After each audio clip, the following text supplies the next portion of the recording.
You're about to listen to the Dr. Daliah Show. Sassy, stimulating medical talk radio. Any medical advice Dr. Daliah Wax gives on her show should not be substituted for an actual visit to your medical provider. And now, here's Dr. Daliah.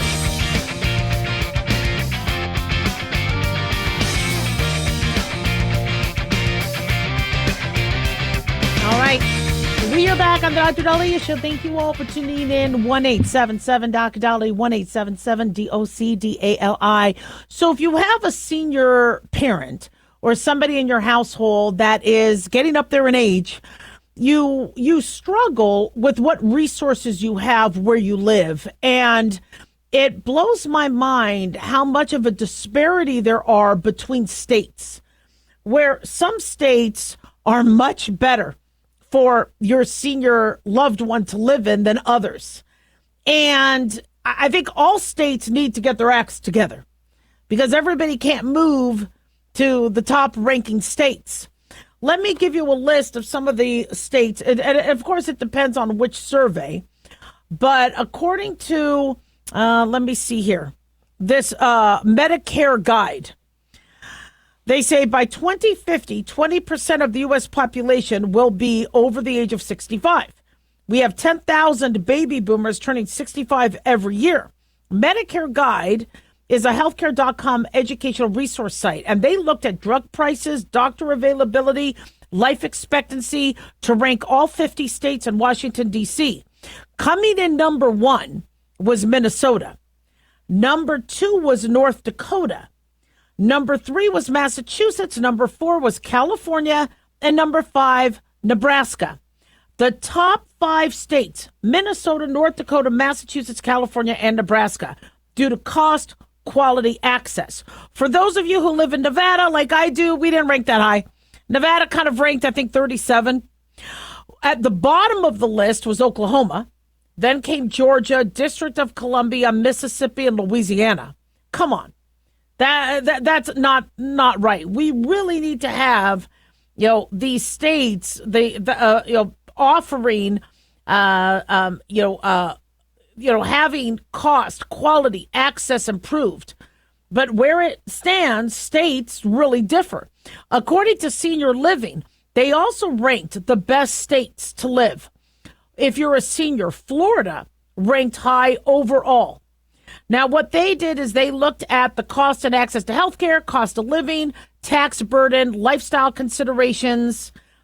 And so their top 10 states were Florida, Oklahoma, Mississippi, Delaware, Massachusetts, Maryland, North Dakota, California, North Carolina, and South Carolina. And that's interesting because California is expensive. But for it to still rank high, it tells you something. The bottom 10 states for older adults were Oregon, Kentucky, New Mexico, Kansas, Alaska, West Virginia, Washington, Indiana, Connecticut, and Montana. I live in Nevada. Nevada ranked 24 and 29. So they have two separate rankings. So, we're a lot of times families struggle because they don't really understand what resources are there. Medicare doesn't cover all that it needs to. That's why you have to have Medicare coverage Part C, and you have these gap insurances and to kind of pick up the costs that regular Medicare doesn't cover. But many seniors do qualify for Medicaid, like Medi-Cal. Medi-Cal, because I'm doing some research on this. Medi-Cal covers adult day health services, ambulance, dental care.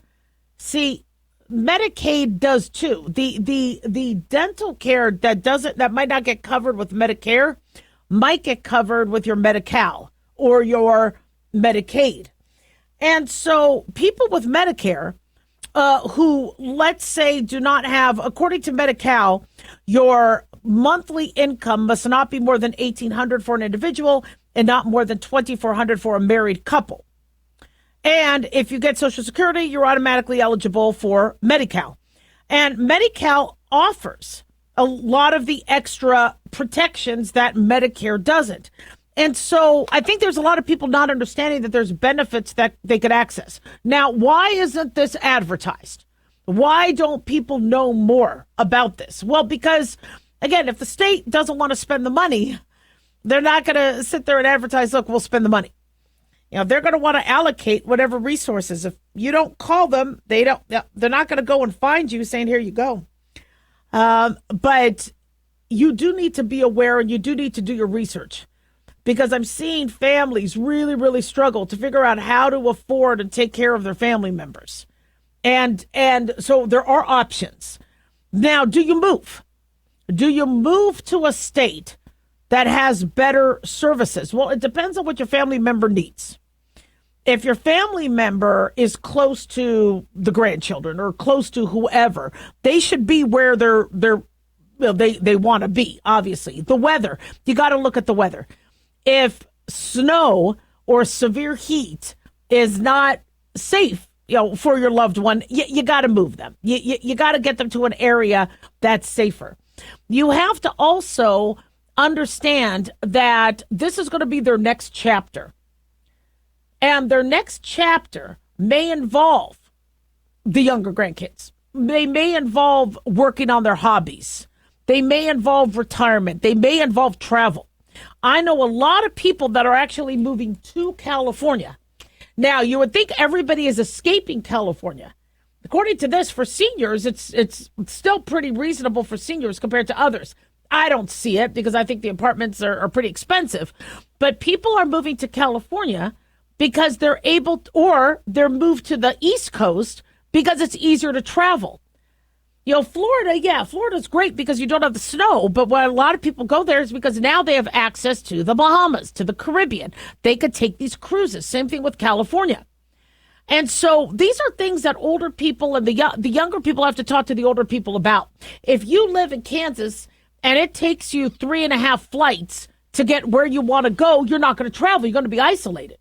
But if you're living in an area where there's a major hub or you're able to get on boats, and you're going to travel more. Churches, temples, these are things that people need to think about. So it's interesting, but all states should be equal in terms of providing the best care. It shouldn't all be Minnesota, California, North Dakota. We all should be getting our acts together. 1-877 Doc Daliah.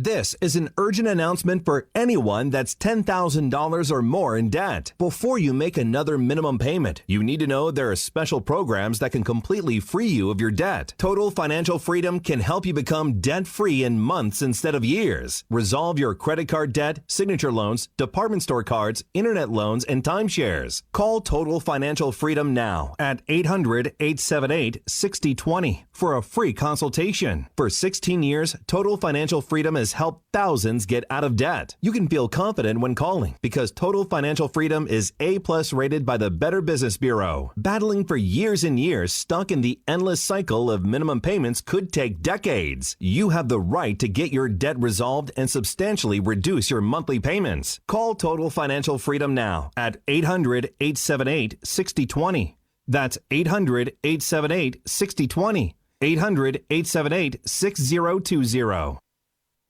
Let's face it, guys, we're living in times where the truth is becoming more suppressed and censorship is increasing at an alarming rate, especially on social media platforms. It's Clyde, and I want to tell you about a safe and secure digital playground we put together just for you. It's aftermath.media. You get access to thousands of Ground Zero archives and podcasts, along with our private social media groups with your basic membership starting at only $7 a month. Each subscription includes tech support, access to the RSS feeds, along with our own chat room and Telegram channel.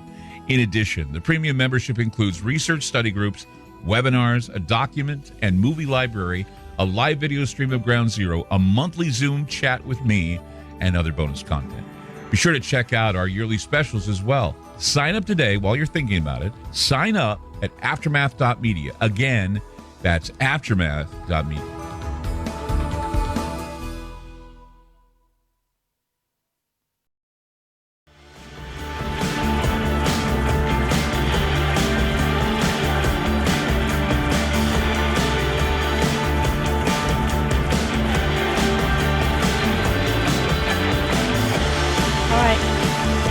We are back on the Dr. Daliah Show. Thank you all for tuning in. 1-877 Dr. Daliah, 1-877-DOCDALI. Big thanks to Talk Media Network for making the show happen. Big thanks to Daniel, our producer, and big thanks to you all for tuning in. We really do appreciate it. Don't forget to follow us on Twitter, on X, Dr. Daliah, Facebook, The Dr. Daliah Show, and on YouTube. Click like and subscribe.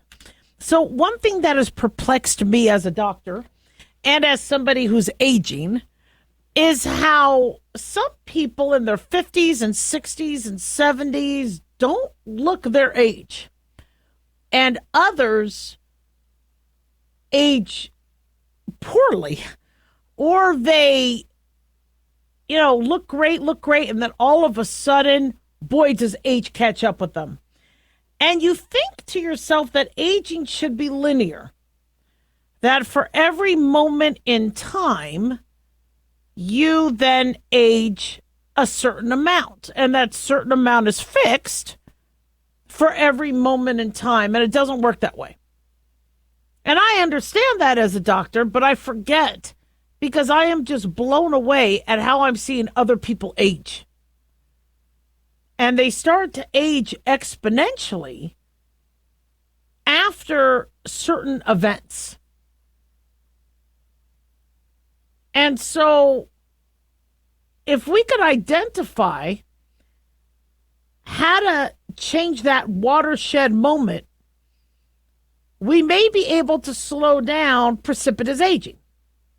There's a study that has identified a turning point at where the acceleration of aging happens. As you're even with growth. You're a baby and boy, you grow out of your newborn clothes and newborn diapers pretty quickly. Then you grow as a child. Then puberty happens and boy, do things change. You go from tall to wide. And then some of us still grow taller. And then, I stopped growing tall at age 13. I became 5'6".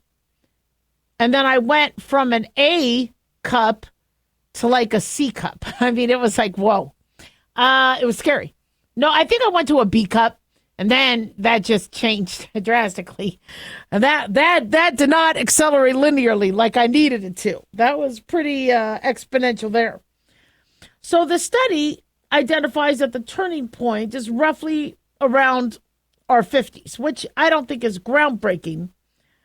But they say at this time, according to Science Alert, the trajectory at which your tissues and organs age is steeper than the decades preceding. This is according to a study looking at proteins in our body across a wide range of adult ages.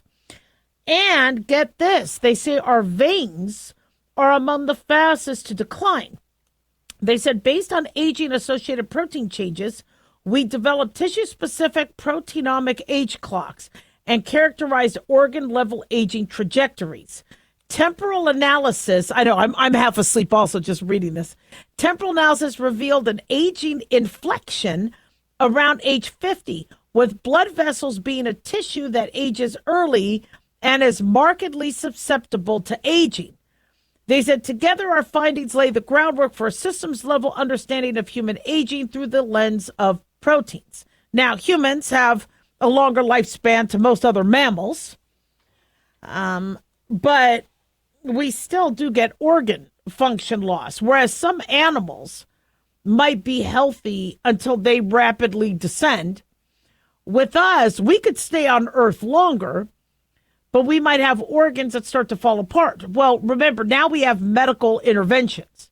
So we used to leave nature or leave Earth fairly quickly, but now we could stave it off, which I'm a fan of, by the way. I think that's great. But they looked at 7 body systems: cardiovascular, digestive, immune, endocrine, respiratory, integumentary, which is our skin, musculoskeletal. And they took blood samples. They constructed this catalog of proteins, and they found that expressions of 48 disease-related proteins increased with age. That had to do with the heart, our tissue fibrosis, fatty liver disease, liver-related tumors. But the most stark changes occur between age 45 and 55. Now, that also seems to coincide with menopause. Most of us, when we go through menopause, it's not just one day or like on Archie Bunker, All in the Family, a 10-minute window. He's like, okay, I'm going to give you, a few minutes now to change now. I started going through menopause in my late 30s. I still had periods, but I was getting hot flashes. I was starting to get weight gain, trouble sleeping.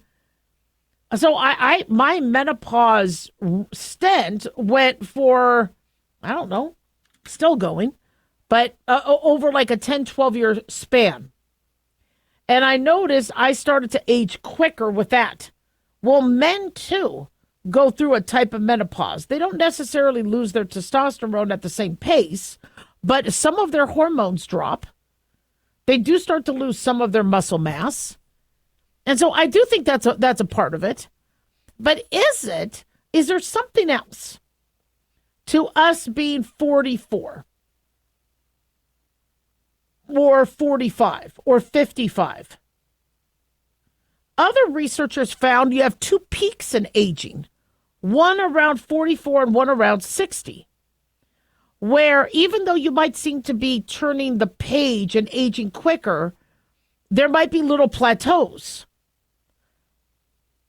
Now, I think we could all think back into our lives what really added miles, what really added stress, the loss of a loved one. Yeah, the thing is, with studies like this, by the time you're 50, boy, have you experienced a lot.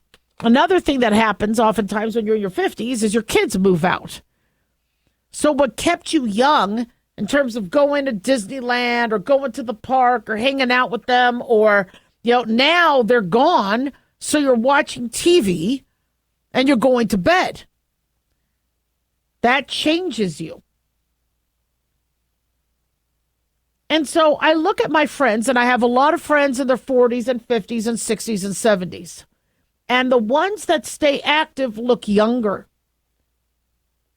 And they're not overly fighting age. I have a couple people doing too much Botox, I could tell.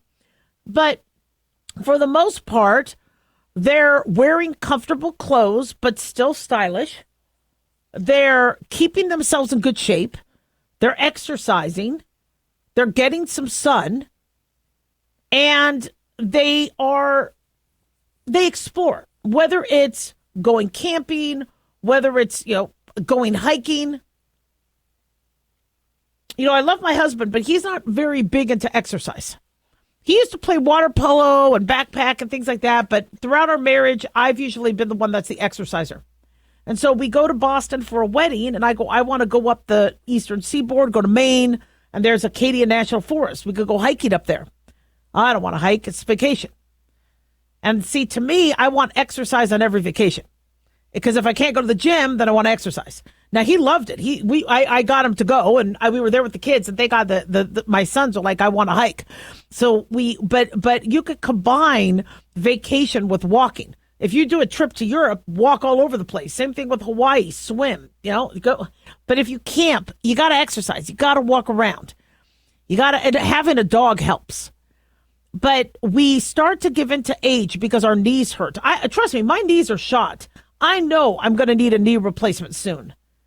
But I don't want that to stop me. And I'm going to still feel young and be young in my mind and heart if I still get to do things. I mean, I was at Adventure Park in Iowa on the same roller coasters as my son and nephew. Should I have done that? Probably not. I'm sure they were looking at me going, ma'am, do you have a medical clearance to be on these? But I wanted to ride the roller coasters. I'm sorry. I wanted to do that, and I had a good time, and I handled it. In fact, I handled it better than they did. So look at what you're doing. Is it that you're starting to hit the bottle more? Is it that you're playing around with Zen pouches or vaping? Is it that you're sitting more? Did you let your weight go? Because that's what's going to accelerate your aging. You're getting fatty liver if you eat poorly and you don't exercise. You're going to get diabetes for the same reasons. And look and see what your other, friends and family members are doing. And I got to tell you, it's predictable. The ones that you look young and feel young are out there. They're at the beach. They're fishing. They're swimming. They're hiking. You have to incorporate exercise or activity into everything you do, even vacation. That doesn't mean you have to go to a gym. I've gone to the gym. But if there's something you can do that's exercise, that's fun, do that. It's not just about, sitting and watching movies. Walk around a museum. That still counts. Get your steps in. Eat healthy. Hydrate. Take care of your skin. If you want to get some cosmetic surgery or, dye your gray hair, and blend in a little blonde here and there, you could do that. I mean, that's what I need to do. But we don't have to age as fast as we do. But you need to stop and realize that you're aging. And how you want to do that healthily and gracefully. 1-877 Dr. Daliah.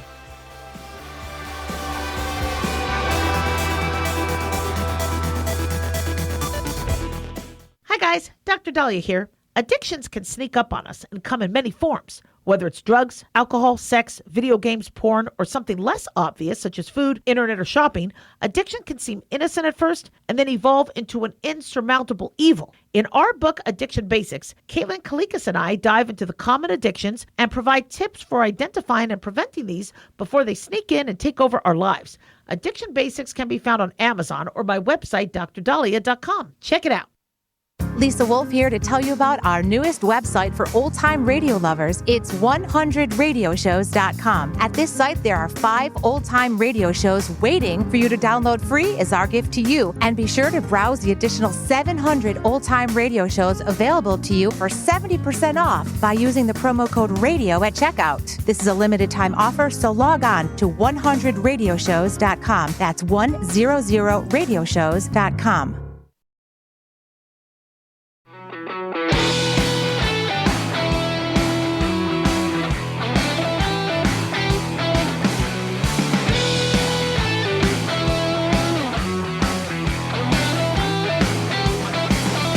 All right, we are back on the Dr. Daliah Show. Thank you all for tuning in. 1-877-DOC-DALI, 1-877-DOC-DALI.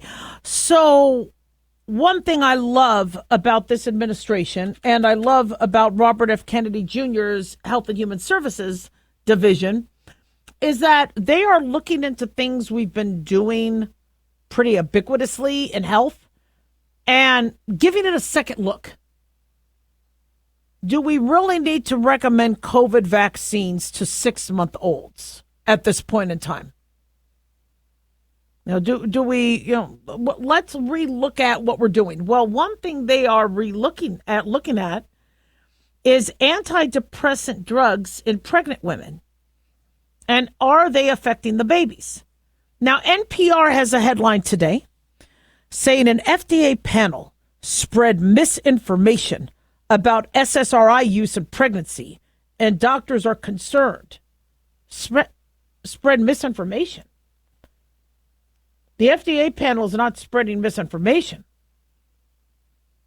Dr. Marty McCary, commissioner of the FDA, convened a panel looking at selective serotonin reuptake inhibitors, looking at the broader impact of its use. And they say we're losing the broader battle of addressing mental health in the United States. The more antidepressants we prescribe, the more depression there is. And he was concerned about the potential risks to infants. Altered fetal brain development, congenital cardiac malformations, postpartum hemorrhage. And this isn't misinformation.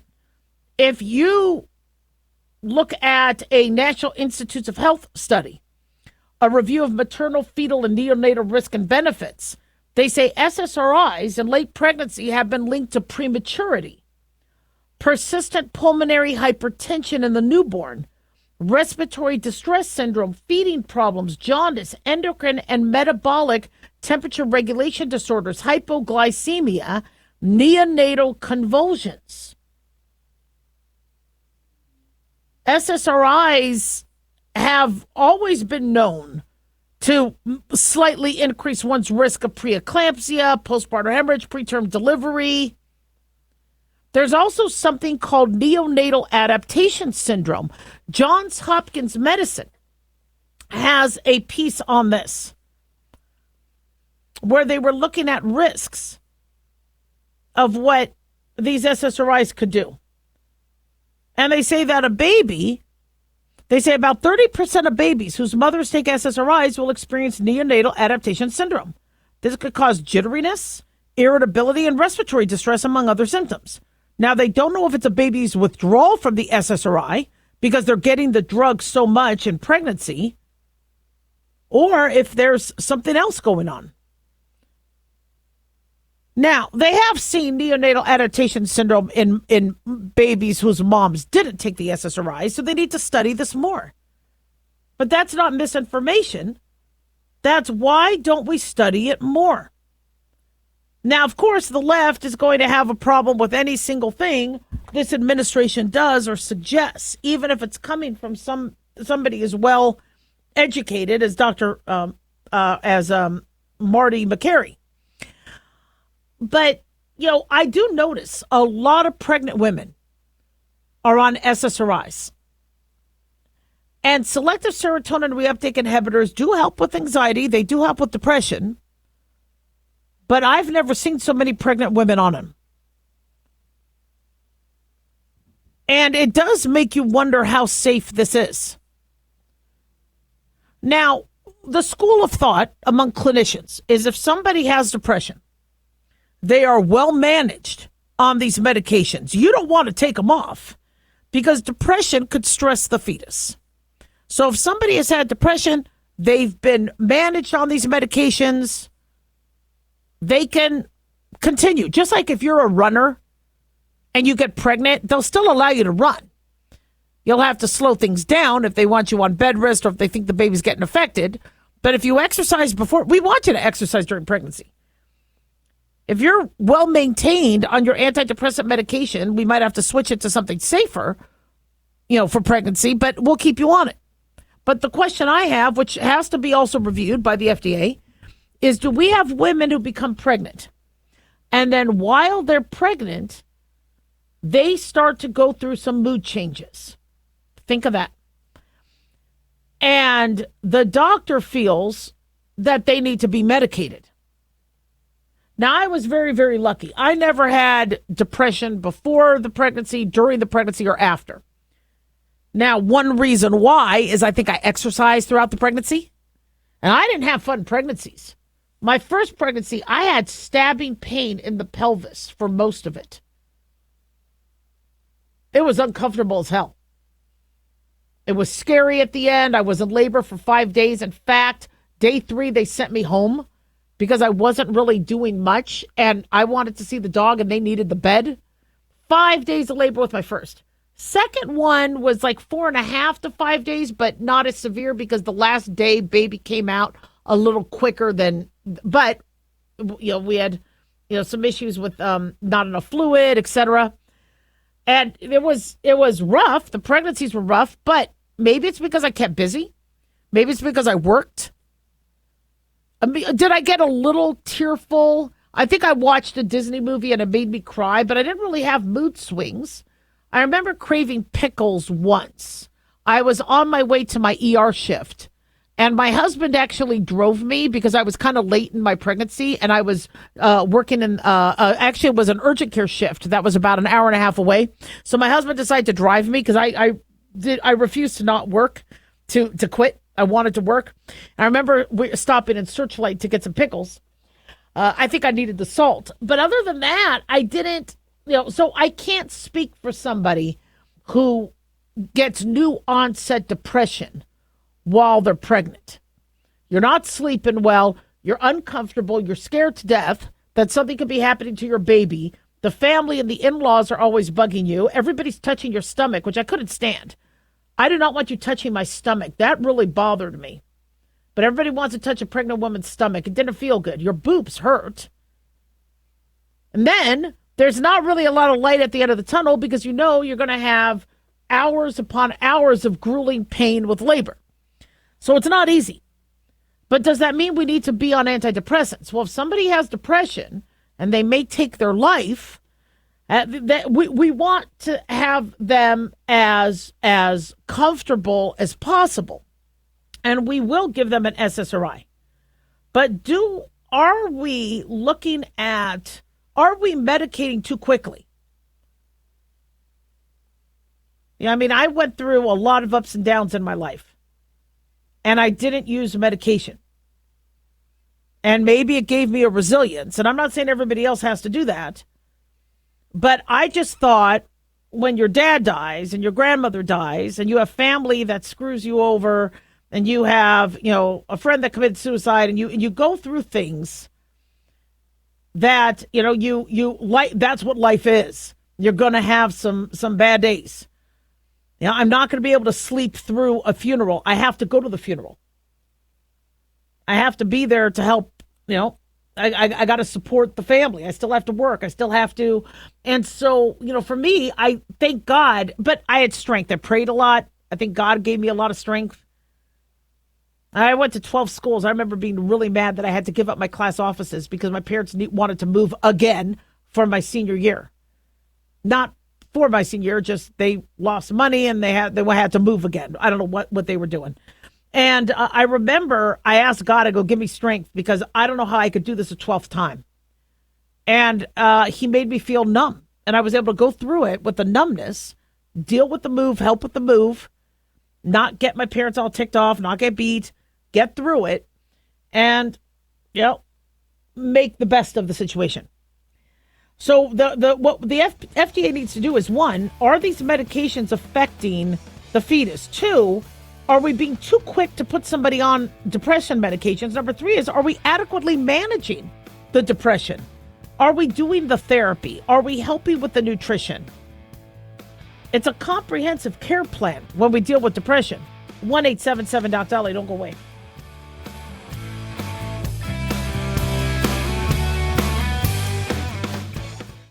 Carl Amari here to tell you about our newest website for old-time radio lovers. It's 100radioshows.com. At this site, there are 5 old-time radio shows waiting for you to download free as our gift to you, and be sure to browse the additional 700 old-time radio shows available to you for 70% off by using the promo code RADIO at checkout. This is a limited-time offer, so log on to 100radioshows.com. That's 100radioshows.com. Have you ever thought you'd like to buy and sell houses but didn't know how or where to get the money? My name is Ron LeGrand, and over the past 40 years, I've bought over 3,000 houses without using my money or credit and taught thousands to do the same. Today, even in a virtual environment, we buy nice houses in nice neighborhoods using no banks, realtors, contractors, or other costly entanglements, and build huge cash flow and wealth without the hassle of tenants, all without credit and little or no money. You don't need a license or experience, and I'll show you exactly how it's done. Text FREE to 99799, and I'll send you my free training. I promise you I'll change the way you think about real estate and open the door to a new lifestyle that doesn't involve risk or rehabs and can quickly replace your current income. Text FREE to 99799 and let me show you how to take your life back and build cash flow and wealth from your home. That's FREE to 99799. Again, FREE to 99799. As an organ donor, your story doesn't have to end. The good in you can live on. In fact, you could save up to 8 lives and restore sight and health for many more. Sign up right now online as an organ, eye, and tissue donor. You'll be happy you did. And just maybe, someone else will be happy too. Go to organdonor.gov. It saves lives. U.S. Department of Health and Human Services, Health Resources and Services Administration.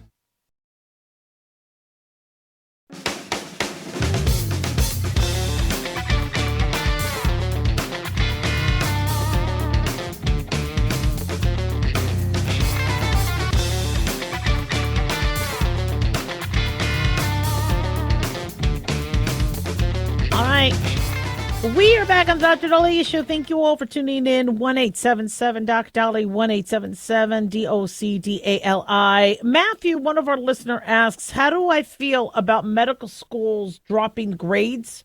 Not some schools are not going to be grading students anymore.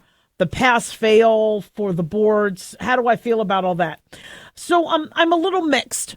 That's it's interesting, and I'd like to give you guys an easy answer, but I'm mixed on it.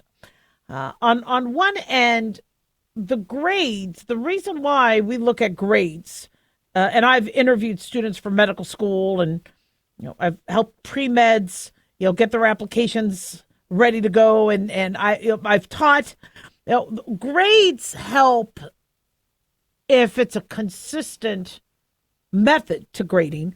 Grades help give us an idea of what kind of student you are and success in school. A medical school or a law school or any other school, they don't want to have a high failure rate. These schools, in order to make money, need to boast that they have a 100% pass rate of the boards or 100% match rate or of the bar, whatever. And so if you have a resume or a transcript and it showed you struggled in classes, and they have a choice between you and another student that didn't struggle in classes, these grades help these schools decide, look, this is somebody who's going to probably have a higher chance of success and not struggle as much. Having worked at schools with struggling students, I loved working with the struggling students. But there were some students that I remember teachers were saying, how did they get in? It's pulling teeth trying to get them chapter to chapter on so many classes. How did they get in? Well, then that's my criticism of grades. Getting a 4.0 or a 3.8 is usually difficult. But if you know the teacher, if you know the system, if you can figure out what the teacher wants, grades are subjective. I told you I was in an honors English class in college. And in order to get to medical school, my grade point average had to at least be 3.85. So I had to get A's. Well, I'm a freshman in this class, and I bust my butt. You had to read a book, and then on that book, you had to write a dissertation on it or whatever. Who knows? So I read the book. I did a good job. I get a C+. A C+ on the assignment. Now, I go up to the professor. He goes, you were the highest grade in my class. Congratulations. C+ is the highest grade I give. So I'm like, look, here's the problem. I can't get into medical school with a C+. If your range, with me being the highest in your class, is only C+, I got to figure out how to get that letter A. Because if it's not an A, I can't get into medical school. So if this was the best work in the class and it's a C+, I'll write 1,000 pages if my 25 pages only got me a C+. But you tell me what I need to do so that it's an A. And don't worry, he wasn't inappropriate. He just said, keep working at it, but that's how I grade. Well, so, I'm working multiple part-time jobs. I have other tests. Now I have to do the next project for this class. If the highest grade is a C+, why spend the hours? Which is, again, a sign of socialism, which they've done studies where if you tell the students all they're going to get is a C anyway, the good students don't study. Neither do the bad students because they're going to get a C anyway. So I didn't even read the book. I didn't have time to read the book. So I threw something together. I turned it in. He gave me an A-. It's subjective. These grades are subjective. And if you could figure out what makes a teacher tick, you could get the good grades. I told you comparative anatomy was our weeder class. For those of you with majors, we all have certain classes like organic chemistry, whatever, which really knocks you out in terms of your career path. Because if you can't get through those classes, you don't then end up graduating with those degrees, so then you'll never become a doctor or a lawyer or whatever, depending on the weeder class. So after you get through organic chemistry, there's one more weeder class, and that weeder class was a comparative anatomy. It was a 5-credit course, and the teacher was fantastic, probably one of my best professors I ever had. But his tests were one question, and you would have to write essays answering that question. And comparative anatomy, we had been studying the bony fish, and then we had just started a new unit on reptiles. So now we started the new unit on Monday. The test was on Friday. Well, we had just spent a month or two on bony fish. So I studied bony fish. What does he do on that Friday? The question is, tell me all you know about reptiles. Go. Now, this is comparative anatomy. It's a 5-credit course. I can't fail, but I didn't study reptiles because I spent the whole time studying bony fish. So what did I do? Did I cry? Did I go on medication? No. Did I give up? I wrote on there, look, my bad. I didn't say it that way. I said, this is all I know about reptiles because I studied bony fish. But doctor, I studied bony fish well. So you're going to hear about bony fish. And I wrote page and page and page. Now, I ended up, rather than failing that exam, I ended up getting a B- on that test. Why?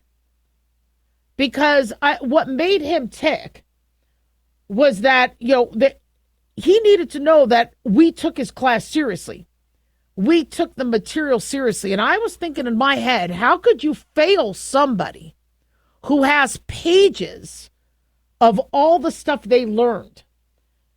Because I knew if I was going to fail and I had to take it to the chair, how do you fail somebody who just wrote pages and pages and pages of material and content that I had memorized and learned?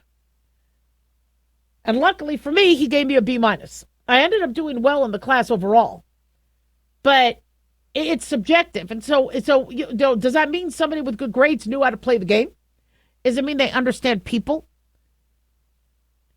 Well, do you still deserve getting into medical school over the student that doesn't necessarily get the good grade because you put in that thought and work and research to learn what you needed? But board scores now are pass-fail. And I kind of like that, to be honest, because I need to know if you're going to be a doctor, you are hitting the metrics. And if you don't hit the metrics and hit the basics, you don't pass. But it depends on how they're grading it. If there's these units, if there's 5 categories, and you're acing one category, but you failed another category, and they average it and you pass, I have a problem with that. But if you're showing competency in every category, and you're going to be, trying to save lives and having people's lives in your hands, I don't mind if it's pass-fail at the board level. Now, I understand some residencies need to know, I need to know if you were a high passer or a low passer. But the average medical student is not going to say, I just need to barely pass. They're all going to study. The reason why we have grades and we have these tests is we want to make sure you're going to bust your butt. You're taking this stuff seriously. You're respectful about the process. And you understand that we need to know that you know your material. But to get into school, I think, the metrics of the grades tell us a lot. 1-877 Doc Daliah.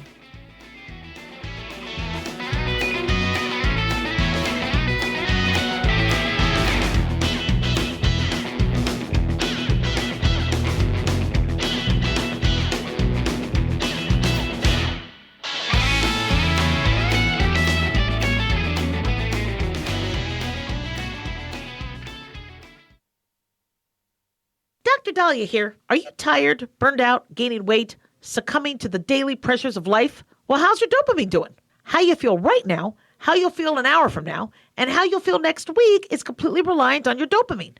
Our daily motivation and willingness to push through challenges depends on the intricate chemical process dopamine provides. Christian Kalikas and I created Deploying Dopamine, a book that tells you what dopamine is, when it dysfunctions, and how to successfully deploy it when needed. Find Deploying Dopamine on Amazon today. Check it out. Increase fuel economy up to 7.9% with Hot Shot Secret Gasoline Extreme, the solution to maximize your engine's performance and fuel economy. Whether you're driving a sports car or a daily commuter, Gasoline Extreme is specially formulated with PEA to deep clean. Don't settle for an average driving experience. Upgrade to Hot Shot Secret Gasoline Extreme and go further on each tank. Order now on Amazon or HotShotSecret.com. Hot Shot Secret, powered by science.